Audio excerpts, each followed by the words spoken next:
Assalamualaikum warahmatullahi wabarakatuh. Alhamdulillah hari ini kita bisa bertemu kembali. Semoga semuanya masih dalam keadaan sehat walafiat dan siap terus untuk belajar. Baik, untuk pertemuan kali ini kita akan membahas tentang diferensial atau yang sering kita sebut dengan turunan. Dulu waktu SMA Anda semua sudah mempelajari tentang turunan, dan saya kira ini menjadi hal yang akan mudah untuk Anda semua. Baik, hari ini target saya adalah Anda semua mampu memahami definisi dari turunan, kemudian cara menyelesaikan turunan dengan berbagai macam bentuk. Ini ada ilustrasi tentang turunan. Apa sih yang disebut dengan diferensial atau turunan itu? Saya ibaratkan di sini Budi itu berangkat dari Wiyung menuju Mulyorejo pada pukul 7 waktu Indonesia Barat. Jadi posisinya si Budi ini dia ada di Kecamatan Wiyung. Nah, kemudian dari Wiyung jam 7 berangkat menuju Mulyorejo. Jam 7.15 si Budi nyampe ke Jambangan di sini 7.15. Kemudian 7.25 sudah sampai di Wonokromo. Nah, biasanya karena macet ya. Kemudian 7.40 sudah masuk ke Gubeng.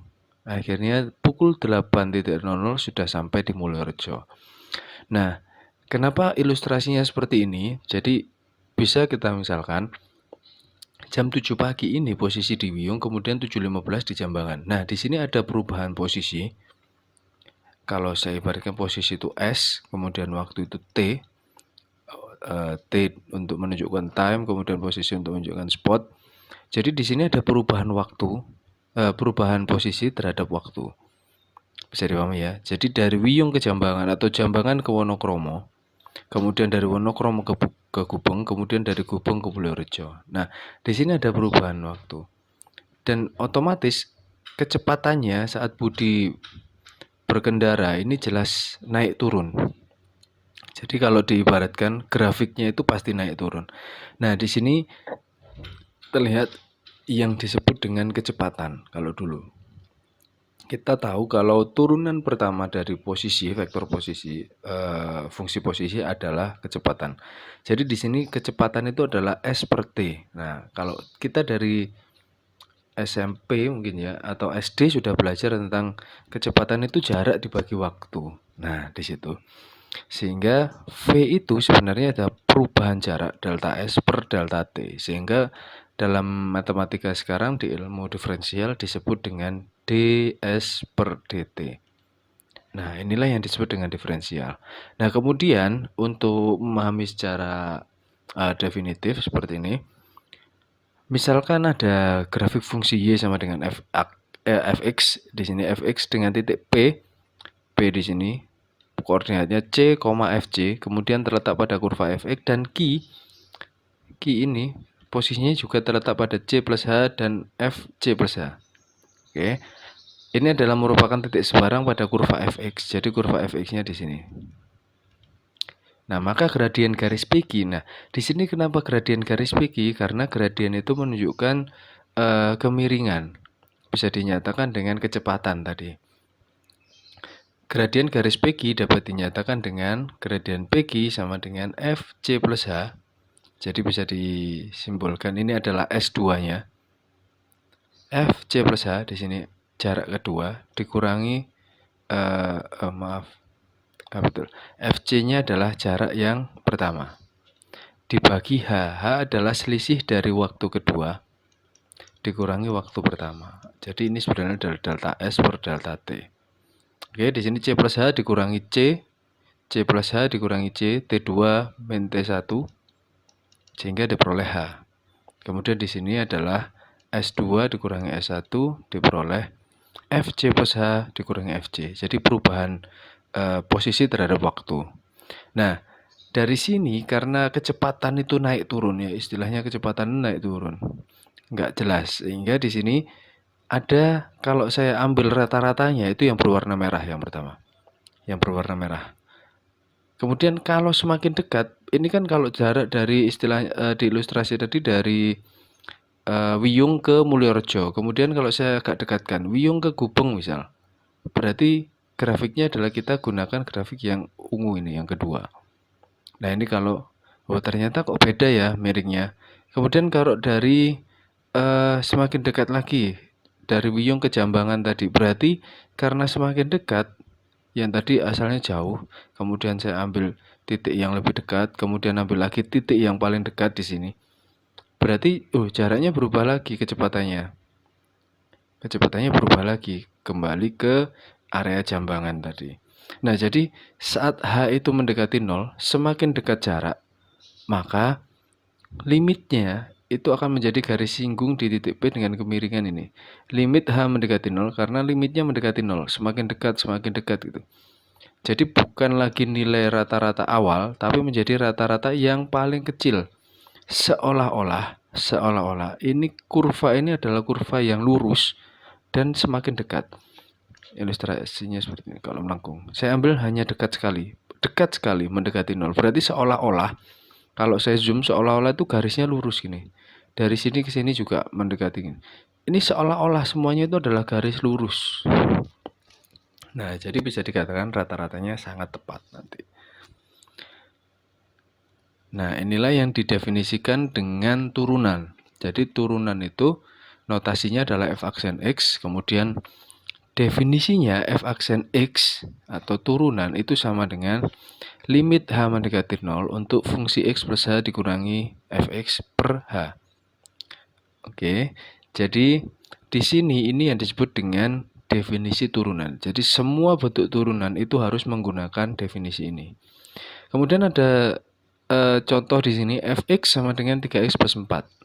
Nah, untuk mencari turunan bagaimana? Berarti langkah pertama saya harus cari fx plus h-nya dulu. Sehingga menjadi 3x plus h ditambah 4. Berarti kita peroleh 3x plus 3h plus 4. Nah, setelah itu saya ingin mencari turunan f aksen x sama dengan limit h mendekati 0 dari 3x plus 3h plus 4 dikurangi fx-nya adalah 3x plus 4 per h. Nah, sehingga limit h mendekati 0, 3x dikurangi 3x 0, 4 dikurangi 4 0, hanya menyisakan 3h dibagi h.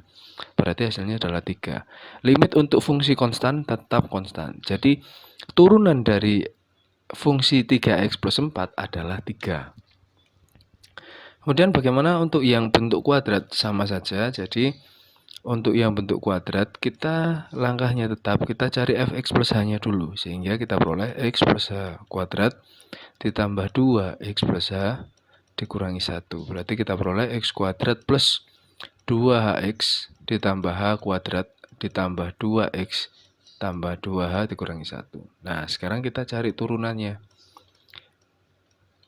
Limit h mendekati 0 untuk fungsi x kuadrat plus 2x plus h kuadrat plus 2x plus 2h min 1 dikurangi dengan fx-nya adalah x kuadrat plus 2x min 1 dibagi dengan h. Nah, di sini x kuadrat kurangi x kuadrat 0, kemudian 2x kurangi 2x 0, negatif 1 dikurangi negatif 1 juga 0. Berarti hanya menyisakan 2hx. Sebentar. 2hx tambah h kuadrat tambah 2h. Karena dibagi h berarti menjadi 2x ditambah h ditambah 2. Nah, karena hanya mendekati 0 berarti kita substitusikan 2x plus 0 plus 2. Sehingga diperoleh 2x plus 2. Maka bentuk diferensial, bentuk turunan dari x kuadrat plus 2x min 1 adalah 2x plus h. 2x plus 2.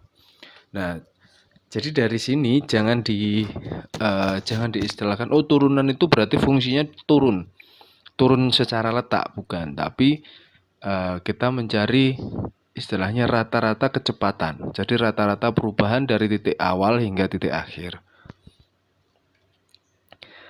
Nah, ini ada contoh yang lain menggunakan gradien. Tentukan kemiringan itu kan gradien. Kemiringan garis singgung pada kurva fx sama dengan x kuadrat di titik 2,4. Nah, yang tadi semuanya ini adalah berupa notasi, ini berupa rumus fungsi. Sekarang, nah ini kemiringan di sebuah titik tertentu. Fx sama dengan x kuadrat. Nah, misalnya seperti ini. Ini adalah y sama dengan x kuadrat. Nah, di sini di titik 2,4 saya ambil titik x-nya 2, y-nya 4. Misal seperti ini ya. 2,4. Nah, di sini kalau saya ambil kemiringan di sini, nah berarti kan akan beda dengan kemiringan di sini. Akan beda lagi dengan kemiringan di sini, gitu ya. Sehingga sebuah titik pada kurva itu pasti memiliki titik kemiringan atau garis kemiringan yang berbeda-beda. Nah, caranya bagaimana? Kemiringan merupakan sebuah gradien. Dan gradien tadi definisinya sama dengan definisi dari turunan. Sehingga karena turunan itu tadi adalah limit h mendekati 0, fx plus h dikurangi fx per h.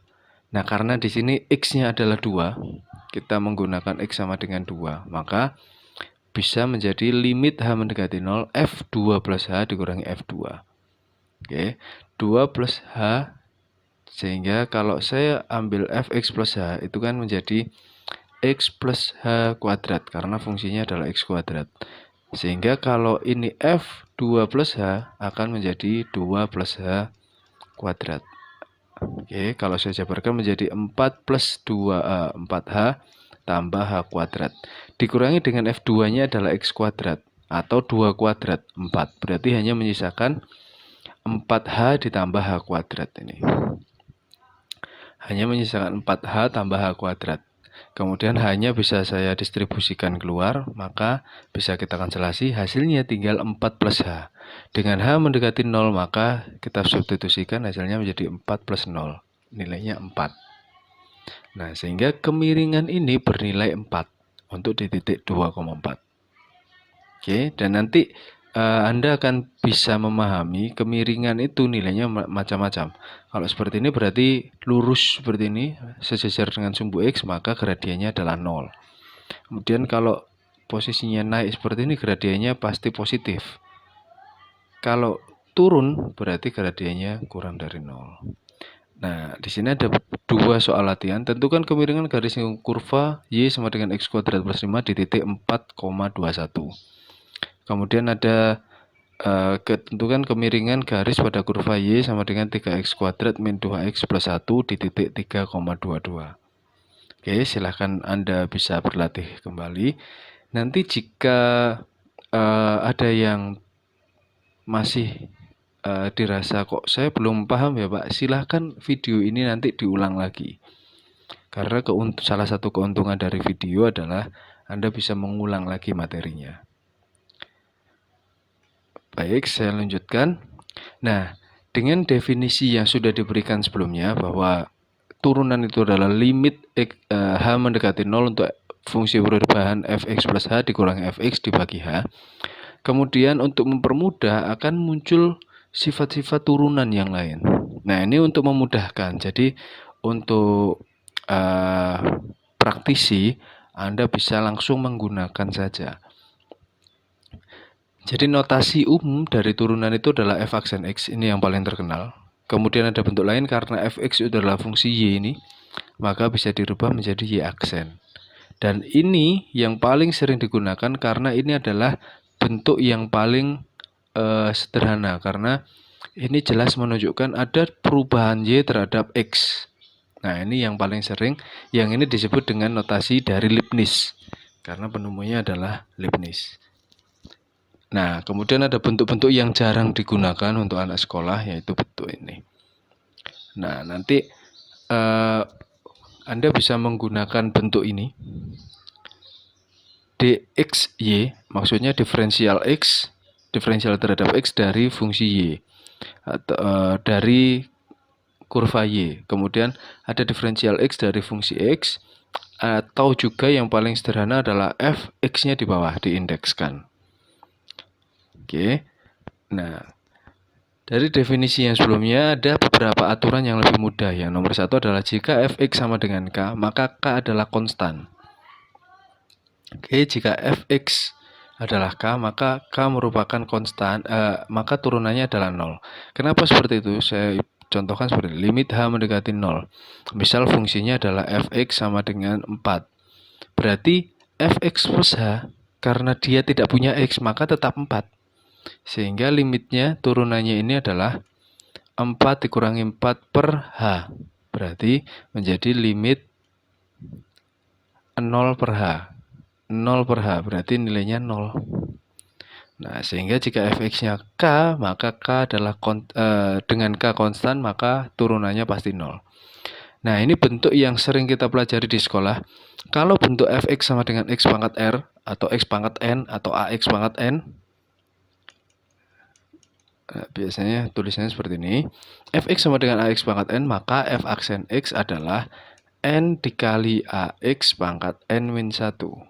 Nah, ini adalah bentuk turunan paling sederhana yang sering sekali diajarkan di sekolah.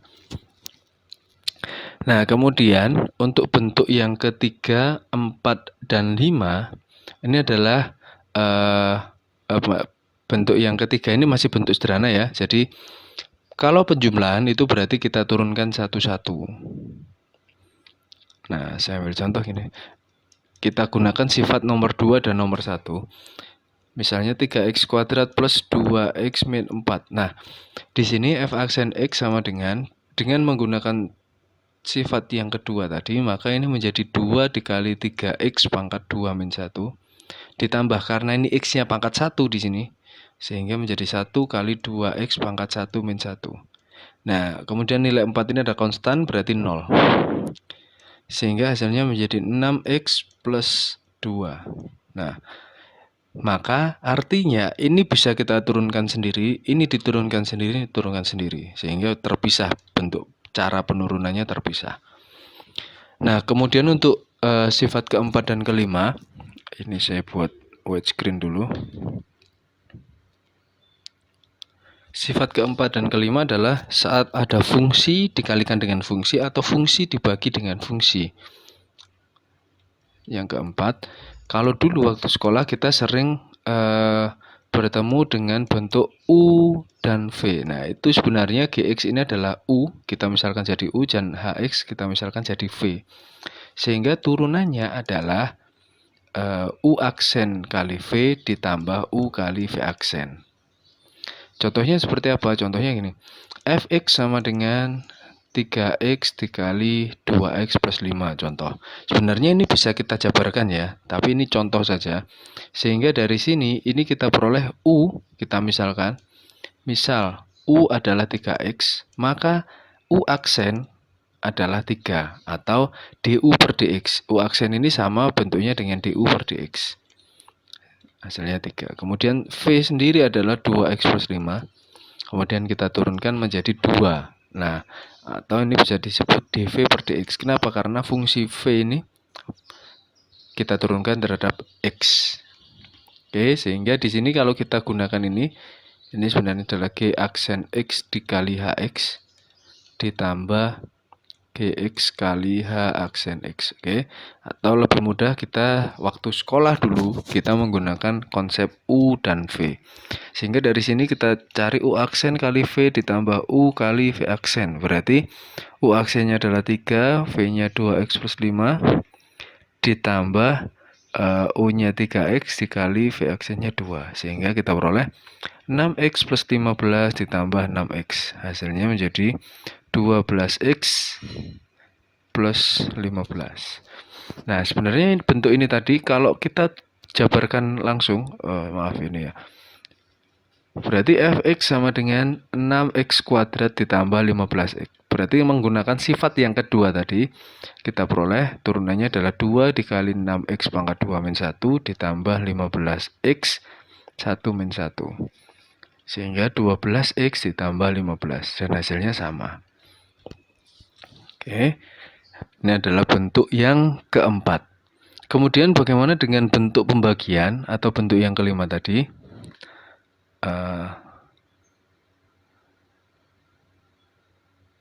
Nah, untuk yang bentuk kelima ini juga sama. Jadi bentuknya adalah fx sama dengan gx per hx. Nah, turunannya bagaimana? Kalau kita misalkan ini menjadi U dan V, maka maaf. Ini aksen ya, langsung aja wis. U aksen dikali V dikurangi U kali V aksen per V kuadrat. Sebentar, ada salah tulis.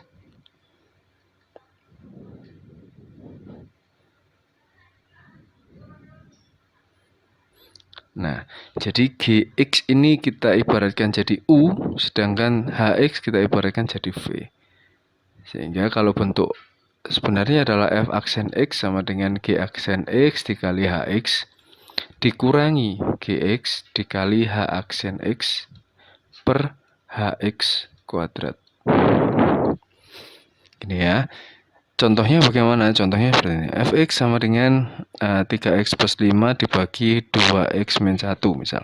Sehingga dari sini kita buat pemisalan. U adalah 3x plus 5. Sehingga U aksennya adalah 3. Kemudian V adalah 2x min 1 sehingga V aksen sama dengan 2. Maka kita substitusikan ke sini. U aksen dikali V dikurangi U kali V aksen per V kuadrat. Sehingga 3 dikali 2x min 1 dikurangi 3x plus 5 dikali 2 per V kuadrat. Sehingga kita peroleh 6x min 1 dikurangi 6x kurangi 10 per 2x min 1 kuadrat. Nah, yang di bawah ini penyebutnya boleh dijabarkan, boleh tidak. Jadi terserah nanti Anda mau menjabarkan boleh, tidak juga boleh. Sehingga dari sini kita peroleh 6x dikurangi 6x 0, negatif 1 kurangi 10 menjadi negatif 11 per 2x min 1 kuadrat. Nah, ini adalah bentuk untuk turunan untuk bentuk yang kelima. Untuk lebih memahami, silahkan Anda bisa kerjakan beberapa latihan berikut. Gunakan aturan limit, juga aturan umum atau sifat. Nah, aturan limitnya ini Pak yang sulit. Anda belum mencoba, jika ngomong sulit berarti Anda harus latihan ya. Pak, yang akar bagaimana? Saya contohkan yang akar. Jadi, jangan sampai Anda mengatakan sulit ya sebelum mencoba. F aksen X sama dengan bagaimana untuk bentuk akar. Berarti langkahnya kita kan harus cari dulu Fx plus H. Berarti menjadi akar X plus H ditambah 2. Oke, kemudian kita cari F aksen X, berarti limit H mendekati 0 adalah akar X plus H plus 2 dikurangi akar X plus 2 per H. Nah, karena ini bentuk akar, sama dengan cara penyelesaian limit di bab sebelumnya, berarti ini harus kita kalikan dengan sekawannya. Akar X plus H plus 2 ditambah akar X plus 2. Kenapa plus? Karena ini sekawan. Sehingga kita peroleh sama dengan limit H mendekati 0. Yang di atas kita jabarkan, kita peroleh X tambah H tambah 2 dikurangi X tambah 2. Dibagi H kali bentuk akar tadi. Anda isi sendiri ya. Limit H mendekati 0 berarti kita peroleh X kurangi X 0, 2 kurangi 2, 0. Hanya menyisakan H. Nah, hanya ini kita kanselasi, sehingga hanya menyisakan 1 per akar X plus H plus 2 ditambah akar X plus 2. Karena hanya mendekati 0 berarti kita substitusikan. H menjadi 0 di sini. Sehingga hanya tinggal akar X plus 2 tambah akar X plus 2. Maka bisa menjadi 1 per 2 akar X plus 2. Nah, ini kalau menggunakan aturan limit. Bagaimana dengan aturan sifat? Berarti kalau sifat, kita rubah dulu dalam bentuk pangkat. Nomor 3 ya. Y sama dengan X plus 2 pangkat setengah. Nah, dari sini berarti Y aksen sama dengan setengah kali X plus 2 pangkat setengah min 1. Nah, ini sebenarnya menggunakan aturan rantai, karena ada fungsi di dalam fungsi. Kita harus menggunakan aturan rantai, tapi kita belum belajar tentang itu, maka ini kebetulan 1. X plus 2 turunannya adalah 1. Sehingga kita peroleh setengah X plus 2 pangkat negatif setengah. Nah, setengah dikali, karena pangkat negatif maka pecahan, karena pangkat setengah maka akar. Sehingga kita peroleh 1/2 akar X plus 2 dan hasilnya sama. Oke, silahkan Anda berlatih untuk nomor 1, 2, 4, dan 5.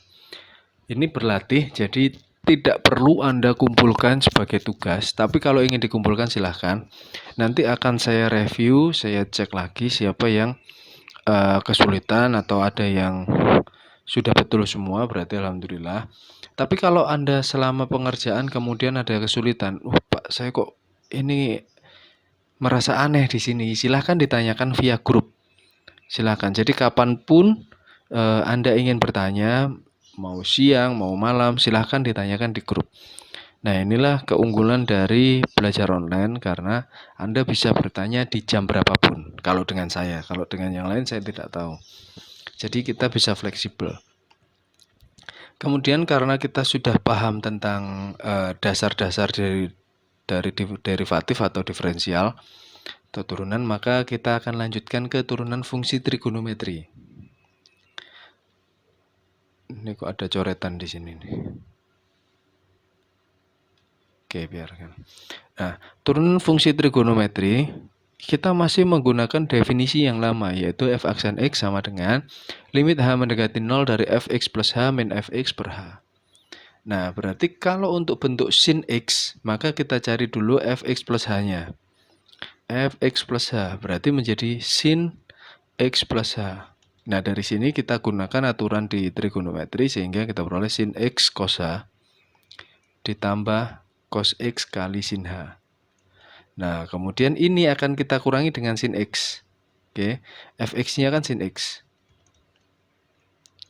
Sehingga di sini kita kurangi limit h mendekati 0 dari sin x cos h ditambah cos x sin h dikurangi sin x per h. Nah, ini karena di sini sama-sama ada sin x, maka sin x bisa kita distribusikan keluar. Sin x cos h min 1 ditambah cos x sin h per h. Bisa dipahami ya, seperti ini. Sehingga dari sini, karena h mendekati 0, berarti kan ini cos 0. Oke, cos 0. Nah, Pak, nanti kan ketemunya jadi 0/0 kalau kita substitusikan. Betul. Sehingga kita harus menggunakan aturan penyelesaian limit trigonometri di bab sebelumnya. Ini saya hapus ya, karena di atas sudah ada. Nah, kita ingat kembali tentang teknik penyelesaian limit yang ketemu dengan cos. Nah, bagaimana dengan bentuk cos H-1 ini? Nah, cos H ini kita rubah menjadi 1 min 2 sin kuadrat setengah H. Oke, ini cos H. Sehingga dari sini, cos H dikurangi 1. Maka satunya menjadi 0. Sehingga menyisakan sin X dikali min 2 sin kuadrat setengah H. Ditambah cos X sin H. Yang ini sudah tidak bermasalah ya. Sin H ketemu H menjadi 1. Sehingga hanya menyisakan bentuk cos X. Di sini hanya tinggal cos X dikali 1. Nah, yang di sini bagaimana? Sin X dikurangi 2 sin X dikali min 2 sin kuadrat setengah H. Nah, karena di sini ada sin setengah H, maka hasilnya kan menjadi setengah nanti. Bisa dipahami ya?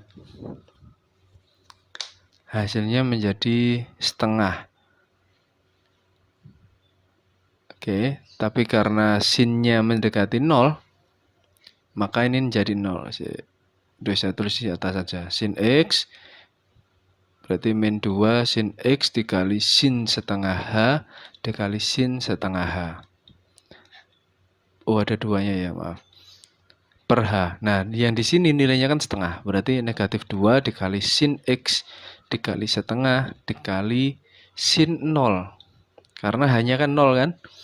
Sehingga menjadi, saya buat lebih mudah, hasilnya menjadi 0. Sin 0. Karena pernya kan sudah tidak ada per 0. Sehingga 0 diizinkan. Sehingga sin X kali 0 dikali cos X kali 1, hasilnya menjadi cos X. 0 tambah cos X, kita peroleh cos X. Dengan cara yang sama pula, kita akan menyelesaikan untuk yang bentuk turunan cos. Oke, saya clear dulu ya. Nanti kalau ada yang terlewat silahkan diulang lagi. Oke, sekarang bagaimana untuk bentuk yang cos sama, jadi fx plus h-nya, karena cos berarti menjadi cos x plus h. Berarti kalau kita jabarkan jadi cos x cos h dikurangi sin x kali sin h. Nah, di situ kemudian dikurangi cos x sama dengan bentuk sin tadi. Karena ada bentuk cos yang sama, maka cosnya bisa keluarkan. Cos X dikali cos H-1 per H. Dengan cara yang sama dengan tadi, cos H-1 kita jabarkan dulu.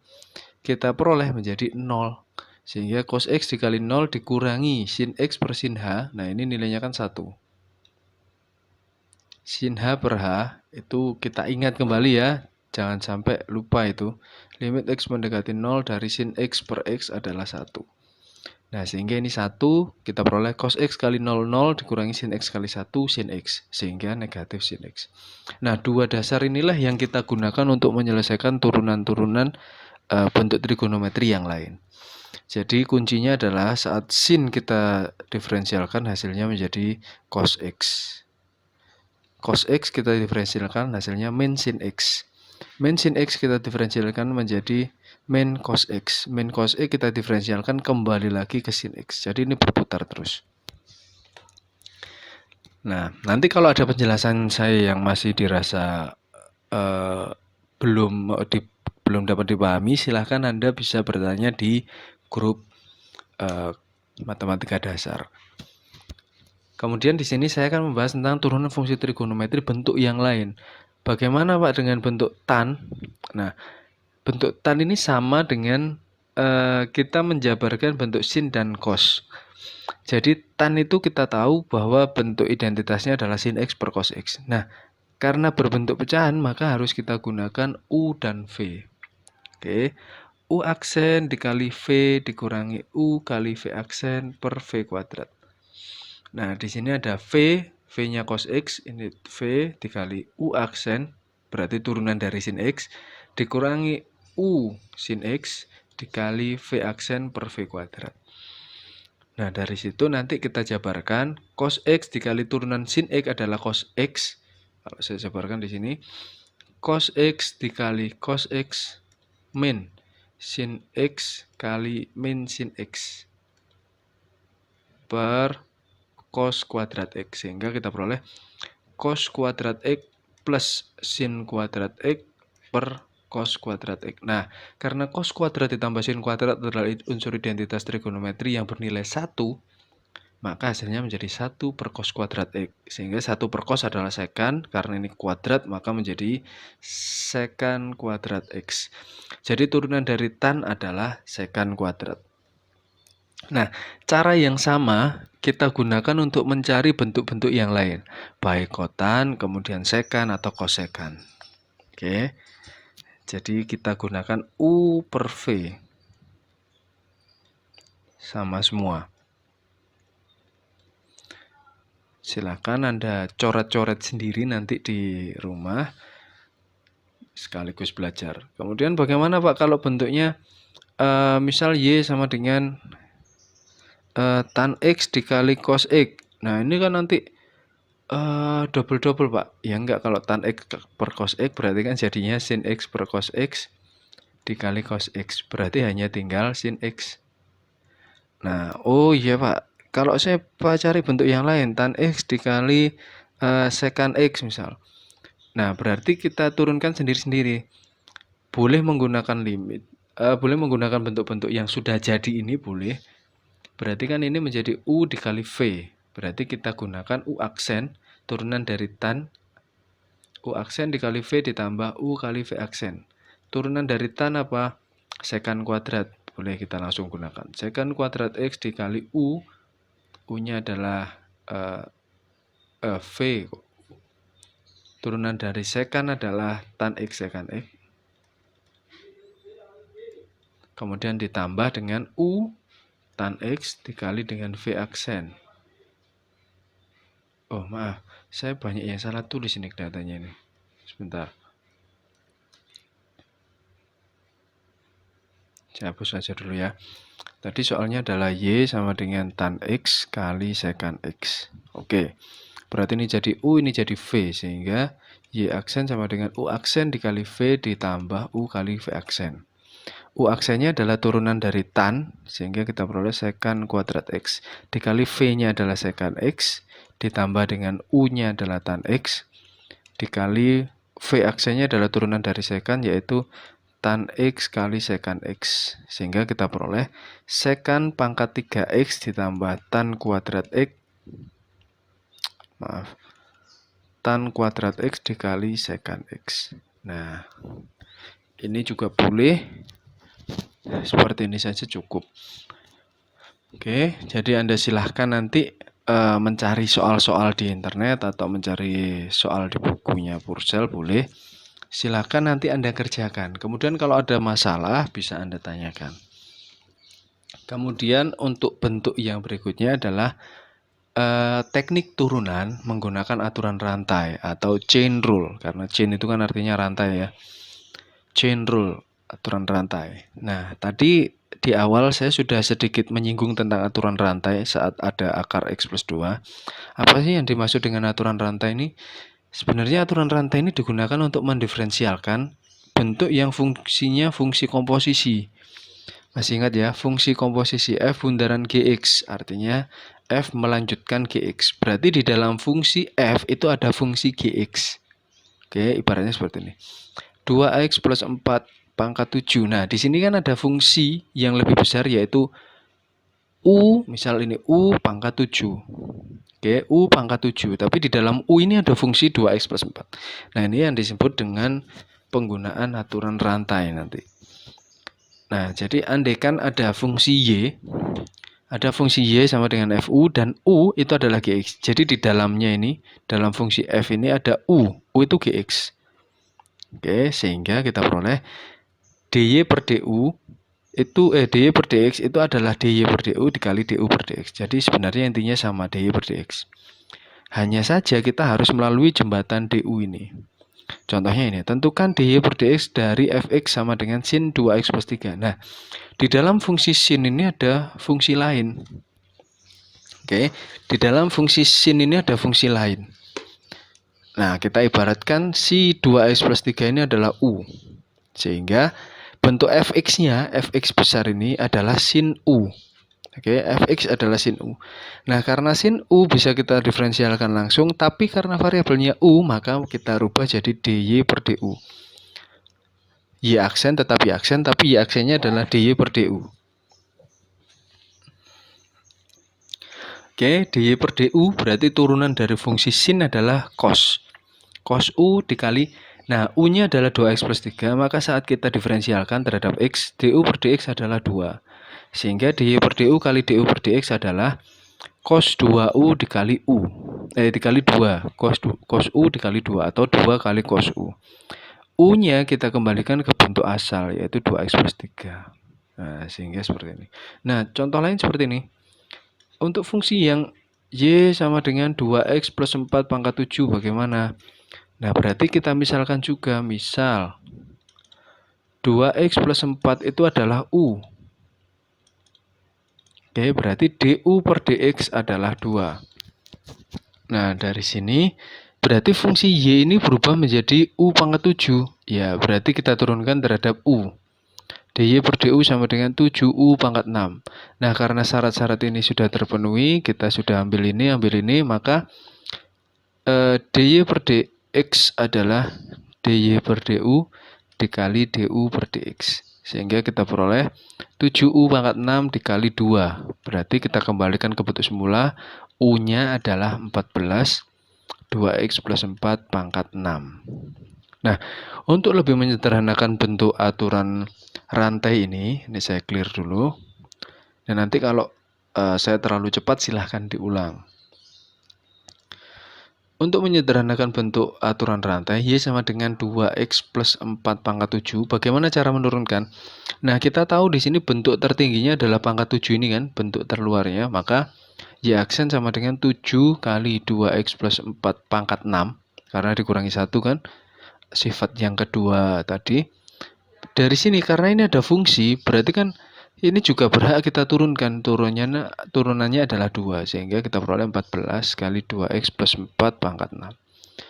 Nah, jadi saat kita menurunkan sama dengan kita naik lift, saat kita turun membawa tas, maka bukan hanya kita yang turun, tapi tas kita juga ikut turun. Oke, jadi bukan hanya fungsi yang terluar yang turun, tapi yang kita bawa, fungsi yang di dalam yang ikut kita, itu juga ikut diturunkan. Nah, kemudian bagaimana dengan bentuk ini?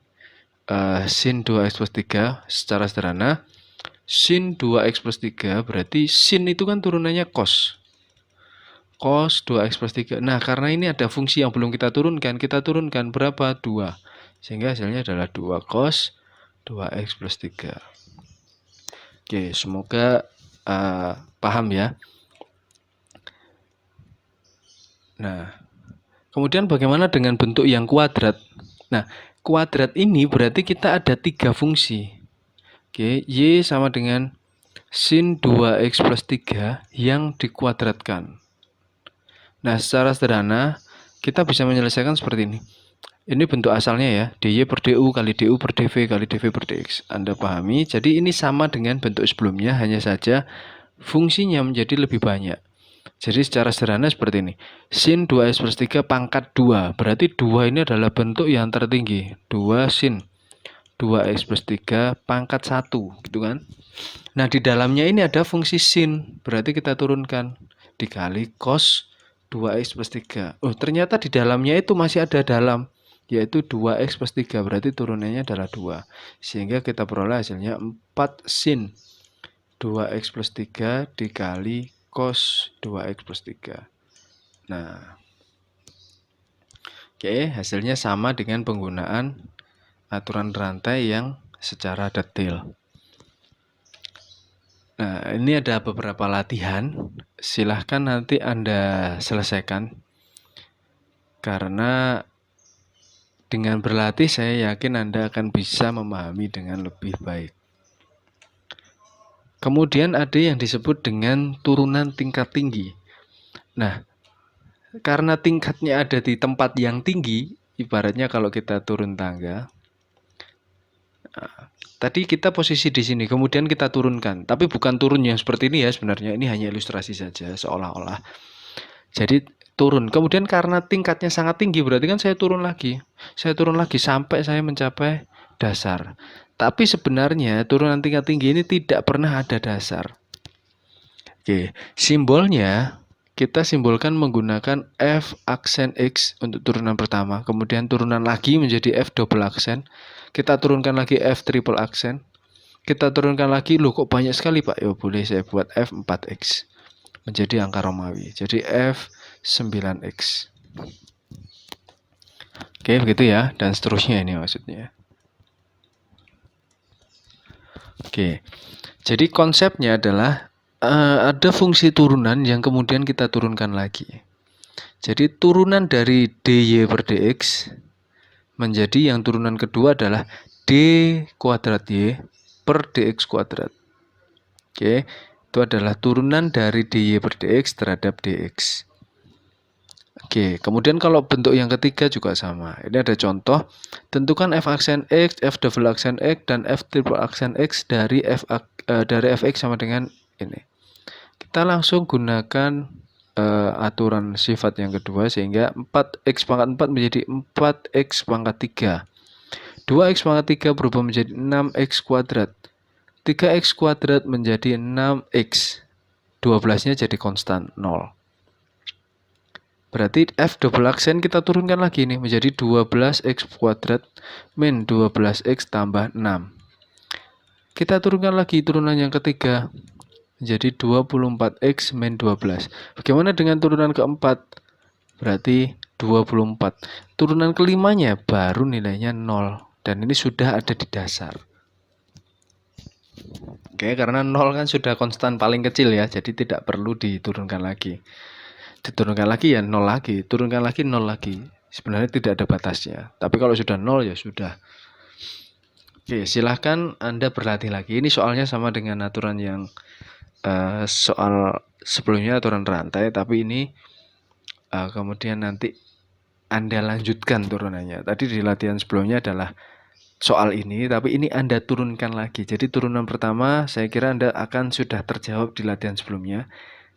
Sekarang hanya tinggal melanjutkan turunan kedua dan ketiga. Oke. Nah, bagaimana Pak kalau bentuknya ini berbentuk pecahan? Tidak ada masalah, jadi Anda hanya tinggal menggunakan U dan V. Kemudian nanti hasilnya pecahan lagi, Pak.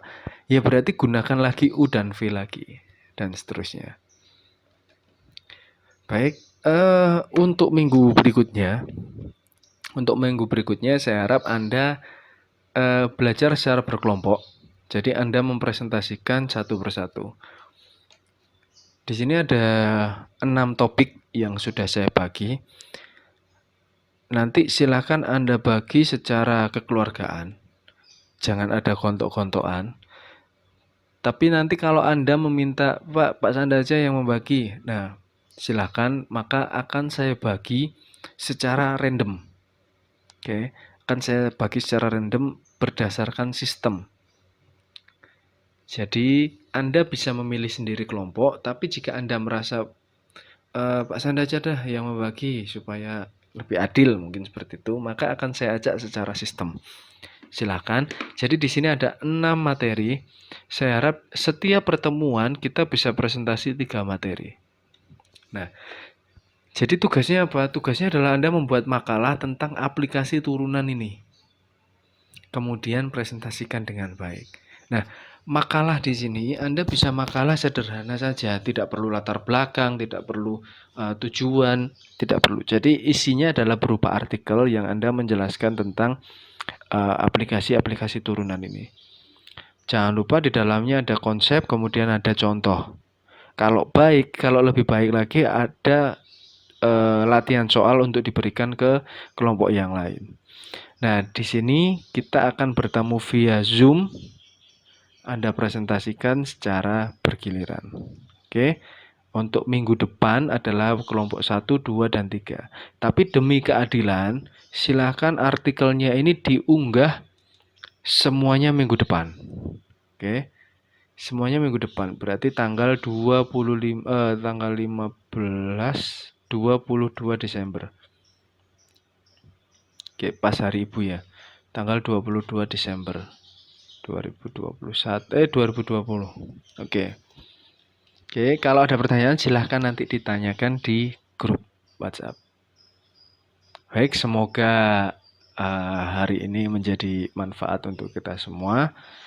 Jangan lupa tetap jaga kesehatan. Kurang lebihnya saya mohon maaf. Kalau ada pertanyaan tetap tanyakan di grup. Oke, jangan jabri ya, tanyakan di grup supaya semua bisa menjawab. Jadi kalau Anda bertanya kemudian ada teman yang bisa membantu menjawab akan lebih baik. Baik, terima kasih. Sekian untuk pertemuan kali ini. Mohon maaf jika ada salah-salah kata. Saya akhiri. Wassalamualaikum warahmatullahi wabarakatuh.